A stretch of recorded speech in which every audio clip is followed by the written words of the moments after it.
Cet épisode s'ouvre sur une tension presque palpable dès les premières secondes. La conférence de presse pour le lancement de l'album de Rishab débute dans une atmosphère lourde, chargée de non-dits et de regards méfiants.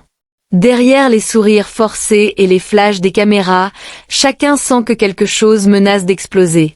Très vite, un journaliste interroge Rishab sur sa courte apparition dans l'album. Rishab, posé et respectueux, explique qu'il n'est pas danseur professionnel et qu'il ne souhaitait pas voler la vedette aux artistes. Sa réponse est claire, simple, sans arrogance. Pourtant, cette question apparemment anodine ouvre la porte à un échange beaucoup plus dangereux. Un autre journaliste détourne brusquement la discussion vers la vie privée de Karan. Il insinue que le bonheur et la sérénité affichés par Karan étaient liés à un mariage secret déjà célébré. Cette phrase agit comme une bombe. La famille Lutra, présente dans la salle, est profondément choquée. Les visages se ferment, les murmures commencent. Le journaliste insiste, affirmant que le public a le droit de savoir et que tout le monde attend l'identité de l'heureux élu. Karina se lève immédiatement, la voix ferme, le regard dur. Elle nie catégoriquement toute idée de mariage et affirme avec autorité que Karan n'est pas marié. Pendant ce temps, à l'arrière de la salle, un autre journaliste s'éloigne discrètement et passe un appel. Il confirme à son interlocuteur qu'il détient une information exclusive sur un mariage caché de Karan. Cette conversation secrète alimente déjà la rumeur, prête à se transformer en scandale médiatique. De retour dans la salle, les journalistes redoublent d'agressivité. Ils demandent si ce mariage serait un mariage d'amour ou un mariage arrangé. Certains vont jusqu'à interroger Raki, cherchant à lui soutirer des détails sur une éventuelle future belle-fille. La pression devient insupportable. Karan, jusque-là silencieux, finit par perdre patience. Son visage se crispe, sa voix se durcit.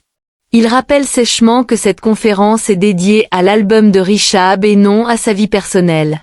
Il nie une nouvelle fois être marié et affirme que s'il était, il l'aurait annoncé lui-même, sans détour ni mensonge. Malgré cela, les journalistes continuent, persuadés qu'il n'y a jamais de rumeurs sans fondement. Rishab intervient alors, tentant de calmer la situation. Il propose qu'une autre conférence soit organisée ultérieurement pour les questions personnelles, espérant ainsi sauver ce qui peut encore l'être. Mais le mal est déjà fait. La rumeur d'un mariage caché se répand comme une traînée de poudre et commence à circuler sur les réseaux et dans les rédactions comme une véritable breaking news. En coulisses, Karina s'isole avec Mahira. Son ton change, devient plus calculateur. Elle lui demande si elle est réellement prête à affronter Prita, les complications, les scandales, les humiliations, tout ce que cela implique pour être aux côtés de Karan. Mahira répond sans la moindre hésitation. Elle affirme avec assurance qu'elle est prête à 100%. Elle ne montre ni peur ni doute. Rassurée et satisfaite, Karina décide immédiatement de l'emmener vers la conférence. Pendant ce temps, chez les Arora, l'ambiance est tout aussi lourde mais empreinte de douleur et de confusion. Charla questionne Prita sur son absence prolongée. Lorsque Prita rentre, elle est accompagnée de Shrey déguisée en servante. Cette mise en scène intrigue aussitôt Sarla et Janki. La tension monte d'un cran, d'autant plus que Prita est visiblement en colère contre sa sœur. Brusquement, Shrey éclate en sanglots et révèle que Prita l'a giflé. Le choc est immense. Prita se défend, expliquant que Shrey s'est rendu en cachette au manoir Lutra, malgré les interdictions. Shrey raconte alors en détail l'humiliation qu'elle a subie.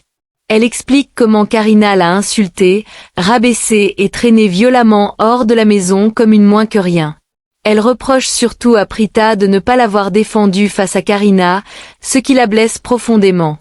Charla apprend ensuite que Shrey était allé au manoir pour découvrir le contenu d'un avis juridique prétendument envoyé par Prita. Cette révélation plonge Sarla dans une confusion totale. Elle ne comprend plus rien et commence à douter. À la conférence, la situation atteint son point de rupture. Les journalistes exigent le nom de la mystérieuse femme de Karan. Karina, le regard déterminé, s'avance et prend le micro. Elle nie une dernière fois tout mariage passé, puis, à la stupeur générale, annonce que Karan va se marier très prochainement. La salle retient son souffle. Devant les caméras, Karina révèle officiellement que Mahira est la future épouse de Karan. Mahira monte sur l'estrade et rejoint Karan. Les flashs crépitent, les journalistes s'excitent. L'effervescence est totale. Karina ajoute que les fiançailles auront lieu dans 3 jours. Karan est pétrifié. Son visage trahit le choc, mais il reste silencieux, incapable ou refusant de contredire sa tante devant le monde entier. Chez les Arora, Prita nie encore une fois avoir envoyé le moindre avis juridique. Shrey insiste, expliquant qu'un avocat aurait même été contacté et que tout le monde parlait de ce document. Sharla, dépassée, veut appeler Karina pour comprendre, mais Prita l'en empêche, craignant de nouvelles humiliations. Peu à peu, la colère de Sarla se transforme en reproches amers. Elle accuse Prita de ne pas avoir coupé les ponts plus tôt avec les Luthra et regrette profondément que sa fille ait risqué sa vie pour eux. Selon elle, cette relation n'a apporté que douleur, danger et humiliation. La grand-mère tente de calmer Sharla et de défendre Prita, rappelant ses sacrifices et sa sincérité. Au manoir Luthra, la conférence se termine enfin. Rishab demande aux journalistes de partir, affirmant que toutes les réponses ont été données. Karina insiste lourdement pour que la presse ne mentionne aucune autre femme et se concentre uniquement sur Karan et Mahira. Karan, lui, reste silencieux, sombre, enfermé dans ses pensées. Peu après, sa mère est libérée par Kritika. Lorsqu'elle apprend la nouvelle des fiançailles, elle est anéantie. Elle veut immédiatement parler à Karan pour le faire changer d'avis. Karina justifie froidement sa décision en expliquant qu'il fallait sauver l'honneur de la famille Luthra face aux médias. Charline soutient ouvertement cette initiative, convaincue que c'est le seul moyen d'éliminer définitivement Prita de leur vie. Raki, plus lucide, s'inquiète du fait que Mahira n'ait pas été consultée avant cette annonce publique. À la surprise générale, Mahira affirme qu'elle est heureuse. Elle avoue aimer Karan depuis longtemps et se sentir chanceuse d'avoir été présente lors de l'annonce. Elle présente cela comme une surprise qu'elle souhaitait offrir à la famille. Bénit cette union avec joie. Karina demande alors à Raki de contacter la mère de Mahira afin d'officialiser rapidement l'alliance. Ensuite au tour de Karan, seul, isolé, prisonnier de ses pensées. Rishab tente de lui parler, de comprendre ce qu'il ressent vraiment. Il le supplie de s'exprimer et lui rappelle que personne ne peut l'obliger à se marier contre son gré. Selon lui, Karan agit sous l'effet de la colère provoquée par l'avis juridique que Prita aurait envoyé. Il propose de trouver une autre solution. Kritika intervient à son tour et lui demande de s'écouter sincèrement avant de prendre une décision irréversible. Mais Karan reste inflexible. Il affirme avec une froideur glaçante qu'il n'éprouve plus aucun sentiment pour Prita. Il déclare que ce qu'il ressent désormais est de la haine, accompagné d'un profond désir de vengeance.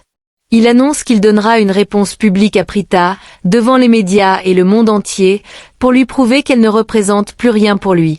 Pour lui, seule sa famille et sa carrière comptent désormais.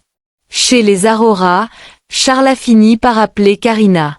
Au manoir Luthra, Sharla panique en voyant l'appel et tente de l'empêcher de répondre, craignant que la vérité n'éclate. Karina décroche néanmoins et insulte violemment Sharla et sa famille. Elle les accuse de mensonges, de manipulation et de complot.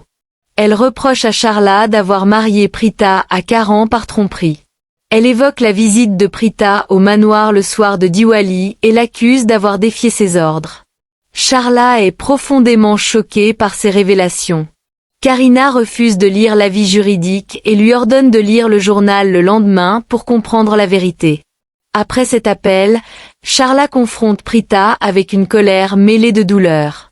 Elle se sent trahie par les mensonges de sa fille. Prita tente d'expliquer qu'elle était seulement allée aider Mahira après sa brûlure, mais Sarla refuse toute justification. La grand-mère tente d'apaiser la situation, rappelant le bon cœur de Prita, tandis que Bani souligne la fragilité émotionnelle de Sharla. Submergée par la culpabilité, Prita s'isole dans sa chambre et refuse de parler à qui que ce soit. Pendant ce temps, Charline jubile intérieurement. C'est elle qui a informé les journalistes du mariage de Karan, certaine que Karina réagirait ainsi pour sauver les apparences. Convaincue que son plan fonctionne parfaitement, elle appelle Shristi pour le provoquer et l'inciter à lire le journal le lendemain. Intrigué et inquiet, Shristi sent qu'un nouveau piège est en train de se refermer. Le lendemain matin, la nouvelle est partout.